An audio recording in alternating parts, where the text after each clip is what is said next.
हाल में एक पुस्तक प्रकाशित की है जिसमें सवाल है कि क्या ईश्वर ने ब्रह्मांड की रचना की है। इस पर थोड़ा विवाद भी हुआ। लोग नाराज हो गए कि धर्म के मामले में किसी वैज्ञानिक को टांग नहीं अड़ानी चाहिए। मैं किसी को नहीं बताना चाहता कि उसे क्या मानना चाहिए, लेकिन मेरी नजर में यह विज्ञान के लिए जायज सवाल है कि क्या ईश्वर का अस्तित्व है। आखिरकार ब्रह्मांड की रचना किसने की और कौन इसे नियंत्रित करता है, इसकी बजाय ज्यादा महत्वपूर्ण और बुनियादी रहस्य पर विचार करना बेहतर है।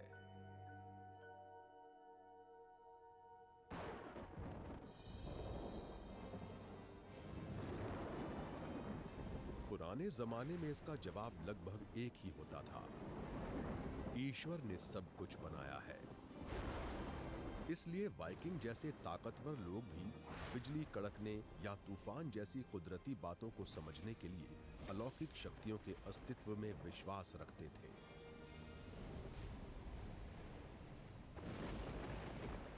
वाइकिंग लोगों के कई अलग अलग देवता थे। थॉर आसमानी बिजली के देवता थे। एडेर समुद्री तूफान पैदा करते थे, लेकिन वो स्कॉल नाम के देवता से सबसे ज्यादा डरते थे। वो देवता उस खौफनाक प्राकृतिक घटना के लिए जिम्मेदार थे जिसे हम आज सूर्य ग्रहण कहते हैं। स्कॉल को आसमान में रहने वाला भेड़िया देवता माना जाता था।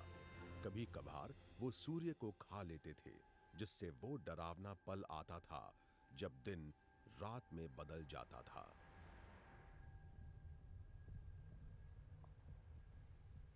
कल्पना कीजिए कि वैज्ञानिक कारण नहीं जानने की वजह से सूर्य को गायब होते हुए देखकर लोगों को कितनी परेशानी होती होगी। वाइकिंग लोग इसके जवाब में वही करते थे जो उन्हें सही लगता था। वो भेड़िए को डराकर भगाने की कोशिश करते थे।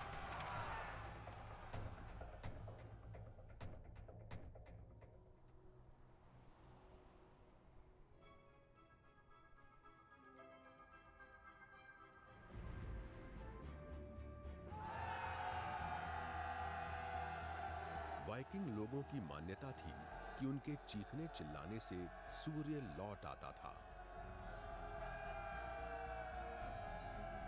लेकिन अब हम जानते हैं कि उसमें उनकी कोई भूमिका नहीं थी। सूर्य हर हाल में दोबारा निकल आता। अब यह समझ में आ रहा है कि ब्रह्मांड उतना अलौकिक या रहस्यमय नहीं है जितना लगता है, लेकिन इसकी सच्चाई को उजागर करने के लिए वाइकिंग लोगों से भी ज्यादा साहस की जरूरत है।